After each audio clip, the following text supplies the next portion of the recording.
Hello again, and welcome to another episode of Orgullo Hispano. My name is Hector Sabito, your host, and welcome to this podcast provided by the Hispanic Leaders Network. We thank you so much for joining us today. And before I introduce my guests, I would like to take this time to thank really our sponsor, the Office of External Affairs from Baylor University, for being our gracious sponsor during this podcast. We are so delighted and so grateful for their sponsorship and their partnership and all the work that we do. But at this time, I would like to introduce my guest for this afternoon.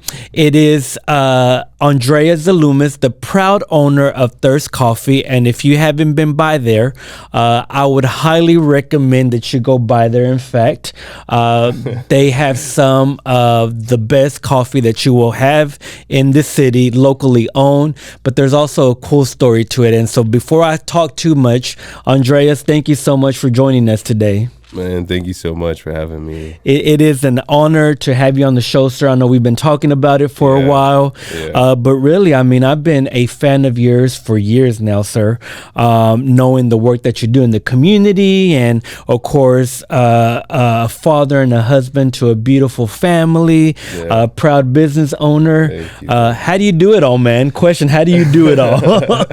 Man, honestly, like you said, it's been a built up thing over time. Mm-hmm. We've run into each other for years now, and that's how I'm doing it. It's just people like you, support from the community, and just encouraging me to keep going. So I would like to, we're going to get to Thrst Coffee here in a little bit. I want the audience to know a little bit about you. So give us some background of you. I know you're not originally from the Central Texas area, but how you got here, and then some of the projects that you've really been involved in. Okay. A little bit about me. I am 33 years old. Youngin'. I know you say that, but every day I'm like, I don't know, I'm getting closer to it. Yeah, no. But I'm grateful for it. My birthday is March 10th. It just happened. So Happy belated birthday, sir. Thank you. Married, I have a wife, Bianca Zaloumis, 3 kids, and been in Waco for 4 years. Personally, my background, I'm African, so I was born in Zambia, and I lived in Mozambique, and I came over to the States when I was 11. Okay. Did you come over with family, with your parents? Yeah. Okay. My dad was working. He had some work he was doing in the U.S., so that's kind of how we came here. I love it. Yeah. I love it. Go ahead. So that's kind of just like the beginning. Spent majority of my upbringing in the DMV area of Washington, Virginia. And then from there, after high school and pursuing my wife to, our college town, we moved to Houston, and that was 2014. And from Houston, we were there for about 4 years. And then after that, we moved to Waco. So we've been in Waco since 2018. So what brought you to Waco initially? It was the wanting to escape the Houston life, big city life. Big city life. I've always had this this inclination myself to want to work for myself. Didn't really know that at the time, but I wanted to just do things that were fulfilling to me. And so I didn't see that happening in Houston. Okay. And my wife was working full-time, mechanical engineer. Wow. And she was working a lot, and we just realized that was not what we wanted, or what we were ready for, if anything. And we just had our kid, our first kid. So how old is the first kid now? How old are your kiddos? She's 9. 9. So. Yeah. So Cora, oldest, she is 9. Second born Maeve, she is 3, about to be 4. And then the littlest one, Dre, he is 2.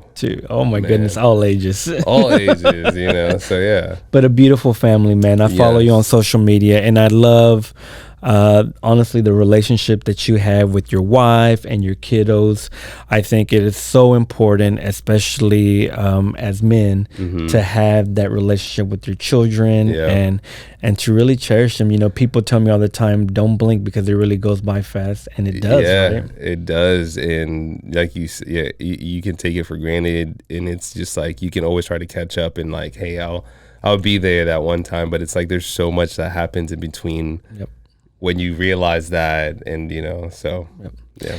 Well, I also know you have a passion and a love for coffee, and I want to talk about how did that develop? Where did that come from? Yeah. And this is me being 100 with you. Please. I love coffee, and I love the thing that coffee makes happen, which is gathering people together, and like especially in the American culture, coffee shops are a big deal.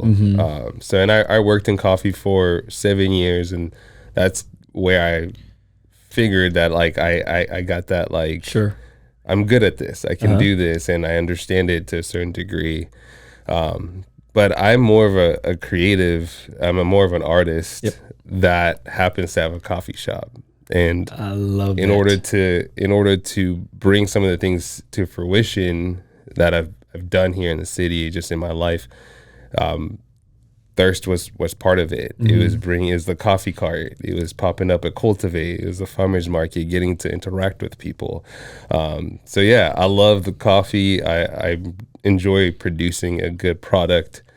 But at the end of the day, I think there's another alternative to the coffee shop. Sure. You know, so. Well, you know, I think it's funny you bring up, you know, having your cart at Cultivate, because that's the first time I remember meeting you. Exactly. Going in there and talking about you. And then the story that you had of how you really, like you said, an artist, but with an artist in general, but also you put that artistry skills in doing your coffee, because you really make your own coffee, correct? Yeah. So I think that's cool that not too many people know that about you, I would say, or not too many people do that, at least here in Central Texas.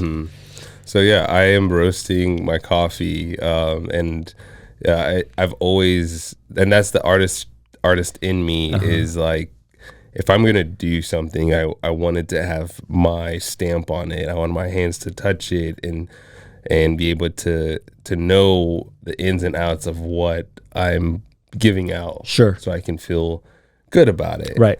And so thinking about growth in coffee, it was like, yeah, we could be buying coffee off the shelf or off online, or I could take the time and be in it and make it this beautiful thing. So, Right. Yeah. And so that has evolved over the years. To where earlier this year you opened up your brick and mortar, located on Concord, Thrst Coffee. Tell us about that experience and what that has been like preparing for the grand opening, and then how business has been since you've opened. I think, like you said, we first met in Cultivate, and that was a great like stepping point for me to be able to just test the theory and engage with people. Then we went into the farmers market, and that helped us grow, and we did catered events, and that helped us grow. So at every point, like if I had it my way, I would have just wanted a coffee shop out the gate, you know, but we couldn't really afford to do that.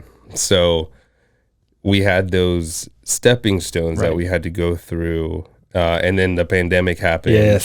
And so we shut down public operations to just focus on roasting coffee. Which was frustrating. You know, you have this idea of like, this is where we're going to head to, but in every point you're hitting like walls. Right.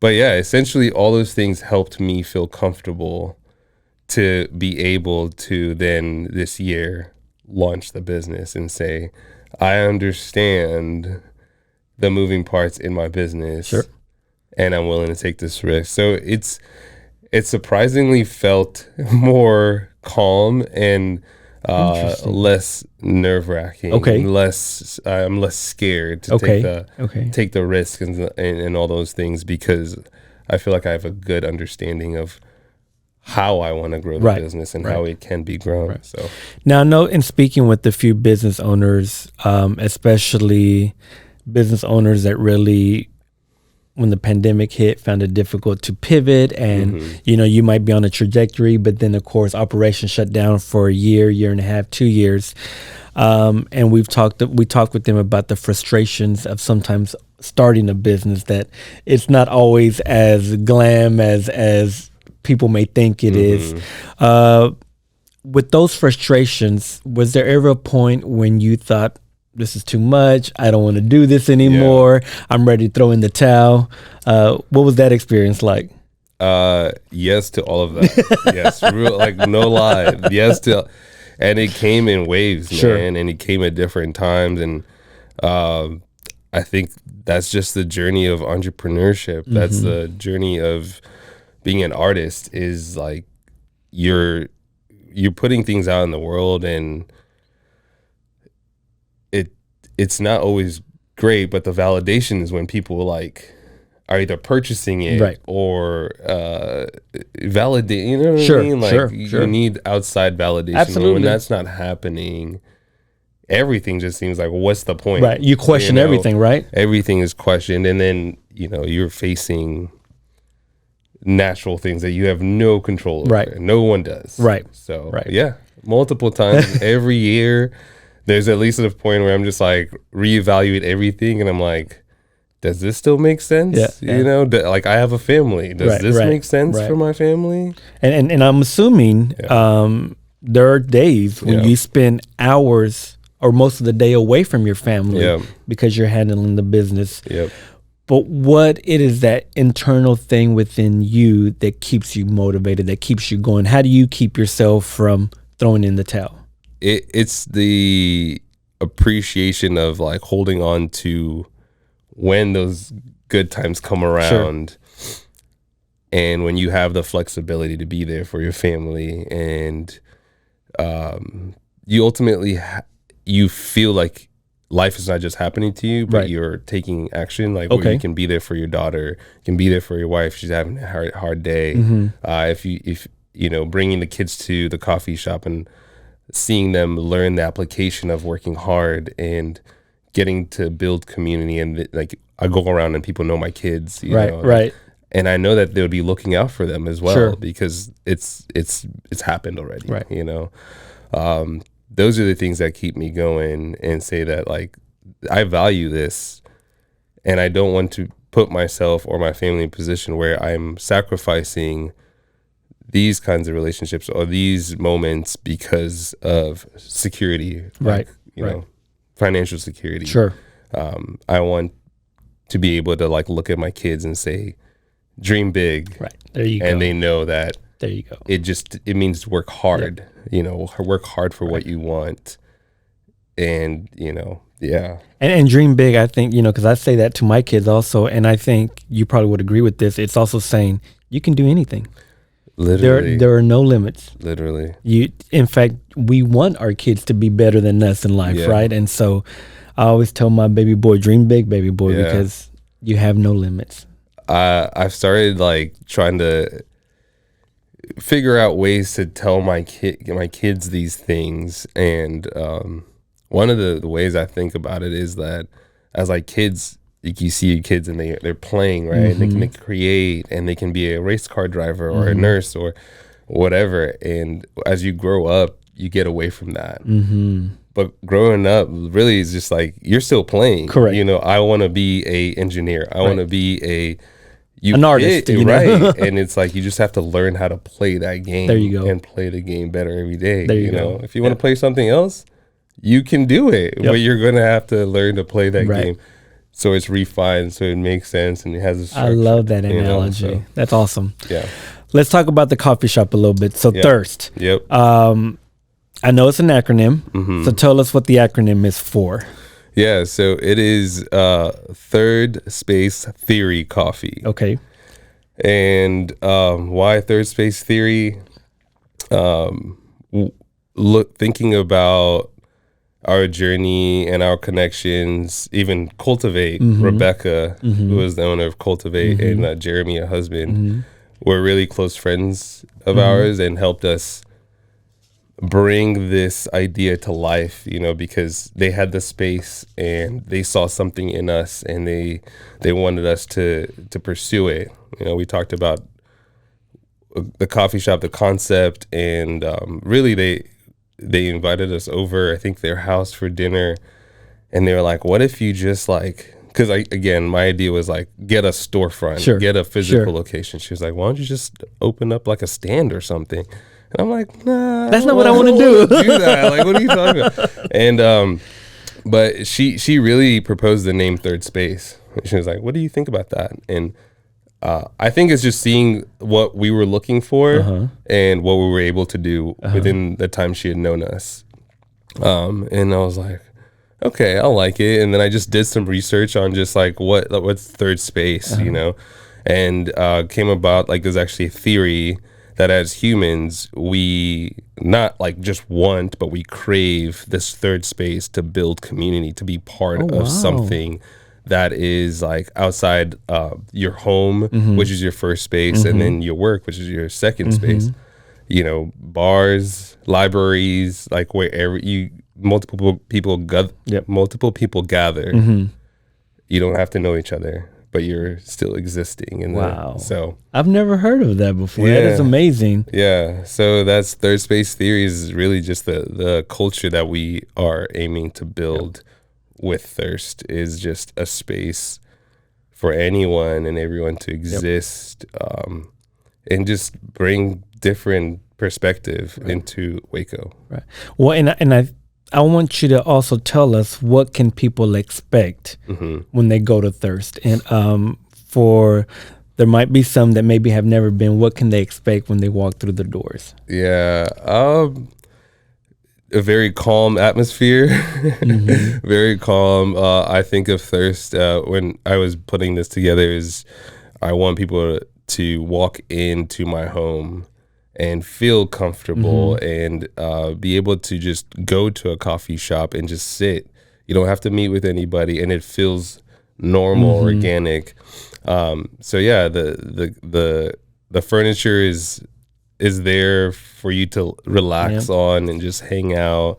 The music has some upbeat, some soul, some which I love, by the way. It's just a different tempo. It's just putting you on this wavelength of just calm and ease.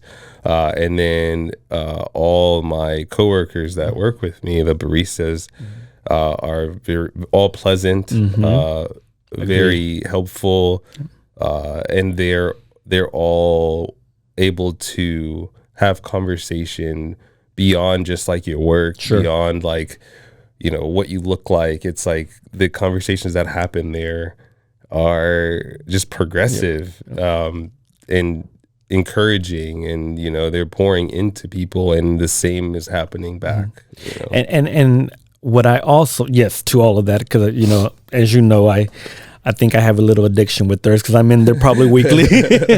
But also what I love is the menu items, that they are something at Thirst that you will not find anywhere else. And a lot of those drinks that we can order at Thirst pay homage to the Latino culture as well. Like, for example, this Café de Olla, which by far my favorite of here. And so how did those definitely a favorite. Well, I can imagine. I mean, it is addicting for sure. But how did you come up with the menu items to try to really, because I think that's what really stands you out, is what you offer on the menu. Yeah, so I think if you've been in Waco, you know that Lalo's Coffee existed and was here for 2 years. I helped in the back end of that and kind of bringing that to fruition.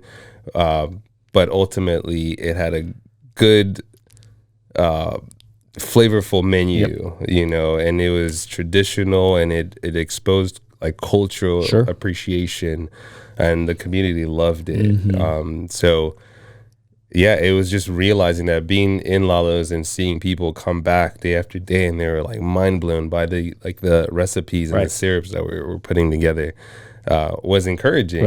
You know, opening Thirst, I was like, I have to. I was like, I would be shooting myself in the foot if I didn't, you know.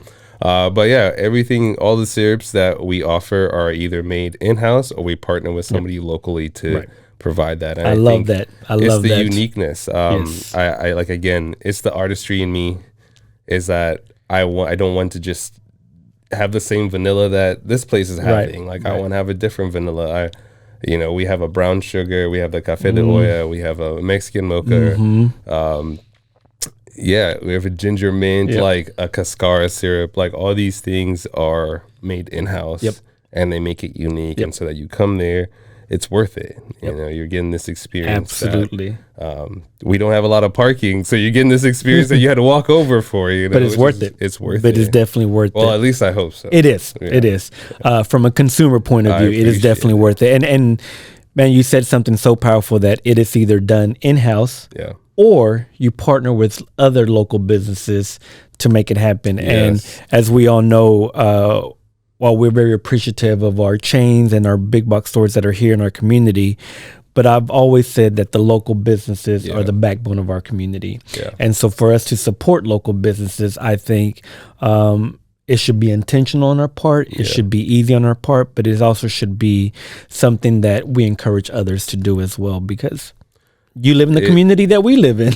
And man, like, having a business or trying to start a business here in Waco has really opened up my eyes in the reliance that you can put into a community, and less on the big man, or the big businesses, or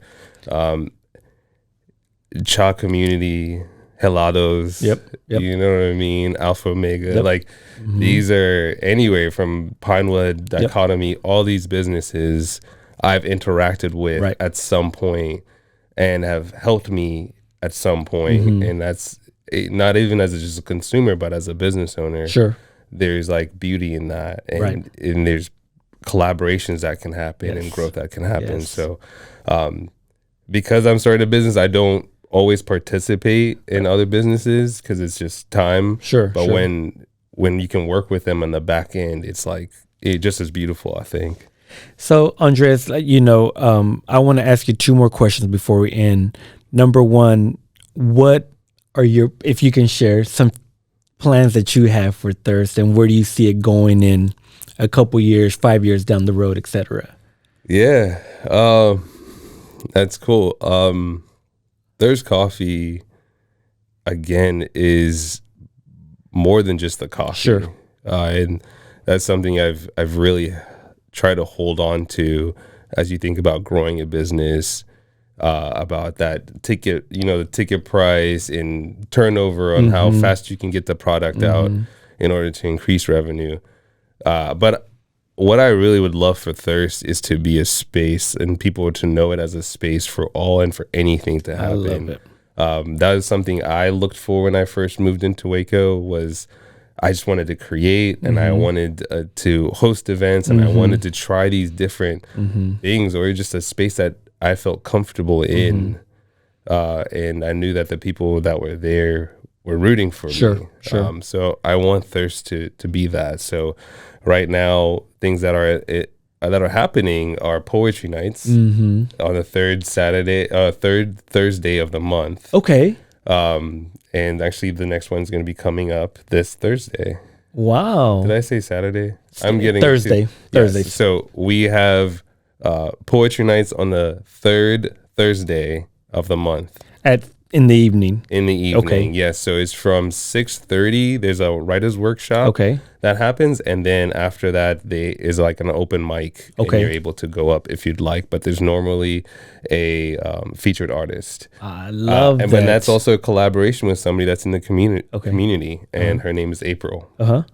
Big poet in the community already. And I'm just making that space available. I love that. There's been birthday parties being rented out. There's meetings for organizations that happen after hours, so people rent them out. So beyond just like the transactional coffee, there's like growth, tangible growth that's happening, making it possible for people to meet and to make other things happen. Right. Yeah. Let me ask you one more question. For someone who's looking at this episode and is thinking of starting their own business, whether it's a coffee shop, whether it's a restaurant, whether it's a retail store, what are some words of wisdom? I'm a firm believer that when we do things in life, sometimes we have to learn the hard way, and hopefully that for those that are coming up behind us, we make it a little easier for them, so they can learn from our mistakes possibly. Yeah. What are some words of wisdom that you can share with some of those that are thinking about starting their own business?